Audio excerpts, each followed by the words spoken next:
Vamos agora à nossa primeira estrutura realmente de controle de fluxo, estrutura decisória, baseado no valor das variáveis. Agora que a gente vai escrever um programa um pouquinho mais complexo, eu vou parar de fazer as coisas no console, eu vou voltar a fazer no editor, como eu já tinha mencionado anteriormente. Os programas maiores, em geral, é melhor fazer no editor. E no nosso editor, lembrando que se eu só escrever um comando aqui, ele não é executado por padrão, eu preciso salvar o código para executar a cada vez. Eu vou salvar já agora, para a gente não esquecer. Deixa eu salvar como exemplo if. Porque o comando que a gente vai ver nesse vídeo é o comando if, o comando se. Os nossos arquivos, quando a gente escreve no editor, em geral a gente vai começar com clear e clc, para apagar tudo que está na memória, para deixar tudo organizado também, saber que tudo que foi escrito na tela foi dessa rodada. Então a gente vai se acostumando a sempre começar com clear e clc, sem pensar muito. Aqui eu vou criar uma variável x igual a 10. E o exemplo bastante simples em relação a estrutura if é, se a variável x for igual a 10, a gente vai fazer uma certa coisa. Se ela não for, a gente vai fazer outra. Então, vamos primeiro fazer o caso afirmativo. Eu só escrevi if e f e dei um espaço, e o Scilab já autocompletou para mim com tudo isso. If alguma coisa, then e o end. A gente nota aqui que o Scilab não está usando as chaves, que são familiares em outras linguagens, por exemplo, na linguagem C. O abrir e fechar de um if no Scilab é marcado o abrir pelo comando if e o fechar pelo comando end. Então a gente não vai usar chaves, mas a gente tem que colocar esse end na posição correta. O then serve para marcar a separação entre a condição que a gente vai escrever e as instruções, os comandos que o programa vai realizar, se essa comparação for verdadeira. Então, no caso, a gente vai comparar, por exemplo, x é igual a 10.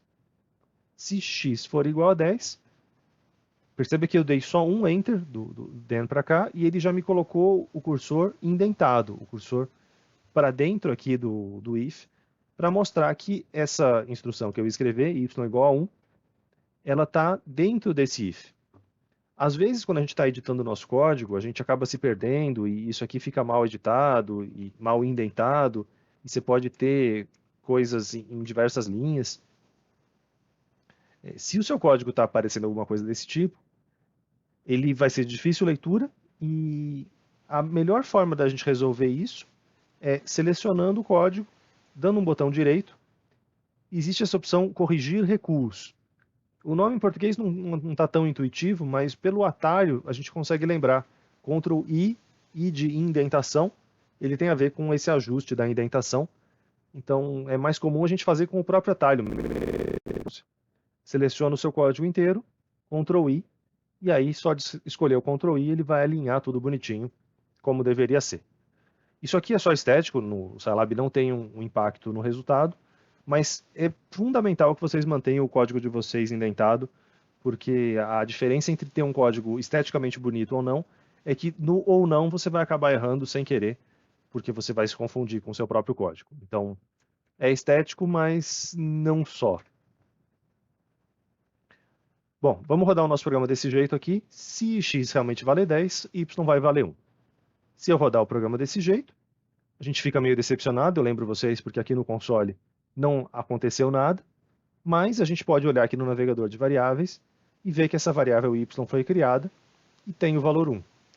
Se eu quisesse escrever no console para destacar um pouco mais, eu poderia ter usado a opção mode 0, que é uma opção que a gente vai usar bastante também, e com o mode 0, todas as linhas que têm uma instrução e não terminam com ponto e vírgula são escritas na tela. Então o x igual a 10 vai parar na tela, o y igual a 1 também. Essas linhas de comandos, o if, depois os outros comandos que a gente vai ver, o for, o while, elas são ignoradas e não são colocadas na tela porque elas não têm um resultado em si. Você tem um booleano, como eu comentei no vídeo anterior, dessa comparação x igual a 10, mas nada disso é escrito. Então são só as linhas que têm uma atribuição de valor mesmo, que acabam saindo lá aqui no console. Para eu tirar esse x igual a 10, que não está me interessando, por exemplo, eu posso pôr um ponto e vírgula, e eu posso rodar de novo o programa usando aquele atalho F5, ao invés de a gente vir aqui com o mouse a cada vez e clicar, muito mais prático usar o atalho do teclado, tecla F5, rodou o código inteiro, e o y é igual a 1. E, claro, a vantagem do clear do CLC é que a gente está limpando e escrevendo na tela só a última rodada. Se a gente não tem esse CLC, por exemplo, a cada vez que a gente vai rodando o nosso código, a gente vai acumulando um lixo aqui das rodadas anteriores, que não é tão interessante. Então, sempre deixar organizado dessa forma. Ok, então esse é o princípio do if. Algumas variantes que a gente pode fazer aqui. Essa palavra-chave then, ela não é estritamente necessária. Se a gente apagar isso aqui e rodar o código de novo, o resultado vai ser exatamente o mesmo. Eu, quando estou escrevendo, não gosto de colocar, eu prefiro só escrever o if e depois a continuação. Mas aqui são escolhas, nenhuma é melhor do que a outra. Se eu quisesse fazer um caso, o caso contrário, então, se o x é igual a 10, o y vale 1. Mas e se ele for diferente? A primeira intuição que as pessoas têm na hora que estão começando a programar seria escrever um outro if e fazer alguma coisa do tipo, se x é diferente de 10, então faça y igual a 0.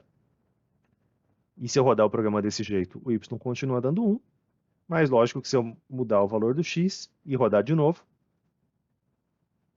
o y agora passou a dar 0.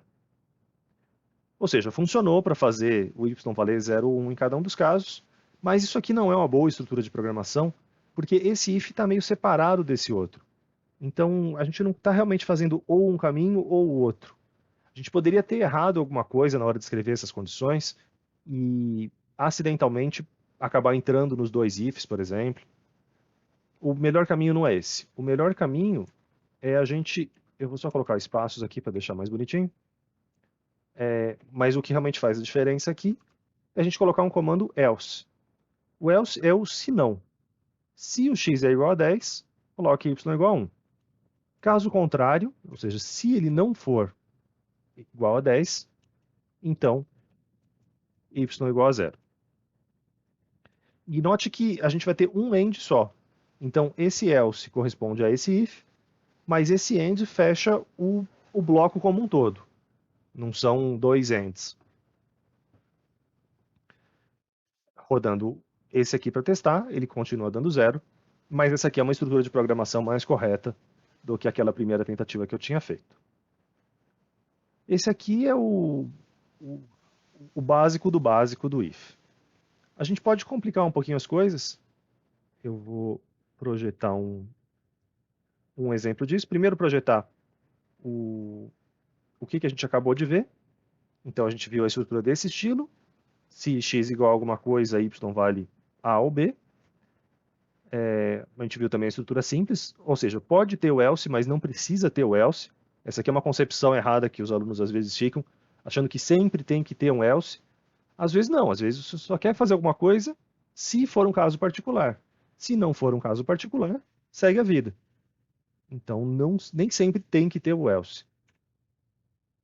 No caso que tem o else, a gente tem essa opção sim ou não, para a direita ou para a esquerda, mas às vezes é só se for verdade, a gente faz alguma coisa. Como a gente viu, no Scilab a gente tem essa opção do then. Isso aqui é uma diferença em relação ao MATLAB, por exemplo. No MATLAB essas duas estruturas funcionam, mas essa aqui com o then não funciona mais.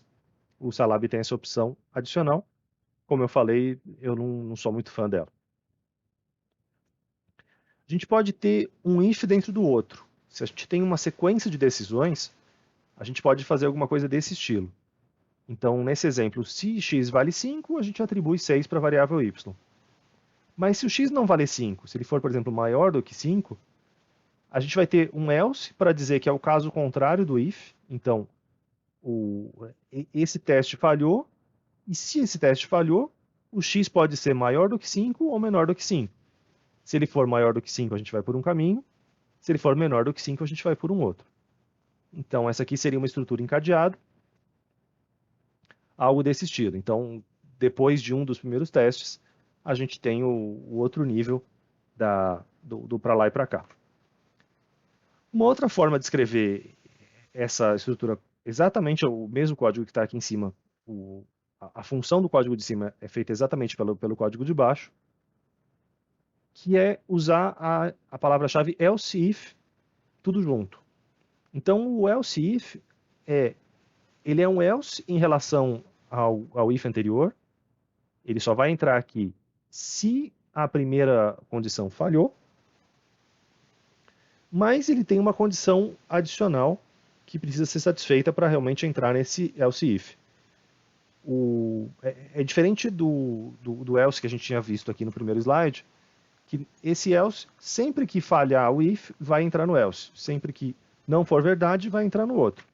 Quando a gente tem condições adicionais, que é esse caso de ifs encadeados, a gente pode usar esse else if, e aí é no caso em que o x não foi igual a 5, mas ele é maior do que 5, aí sim a gente vai entrar aqui. E esse else é quando falhou em todos os anteriores. No caso, ele só vai falhar em todos os anteriores se ele for diferente de 5, e se ele não for maior do que 5, é exatamente o caso que a gente tinha aqui anteriormente, mas escrito de uma forma diferente e de uma forma muito mais legível. Então, essa estrutura aqui com else ifs é preferível em relação a essa outra. E também vale o comentário de que não é bom a gente colocar muitos ifs dentro de ifs, muitos níveis assim para dentro, como está aqui nesse exemplo. Em geral, se você escreveu 2 ou 3 níveis de if, é o máximo que vai ser aceitável. Porque a cada if você vai tendo duas opções. Então isso aqui vai crescendo. São 2 opções, depois são 4 opções, são 8 opções, são 16 opções. Vai crescendo como 2 elevado a n, e quando você se dá conta, você se perdeu completamente.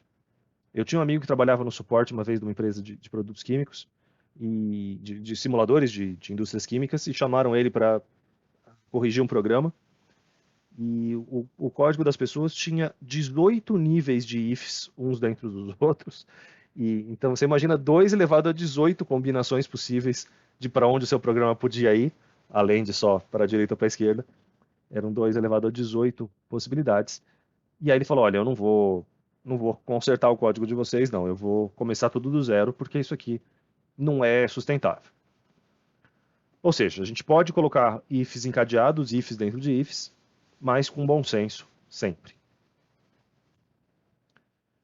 De novo, a gente poderia ter os thens aqui, para deixar mais claro, mas eu, no nosso curso, eu não vou usar.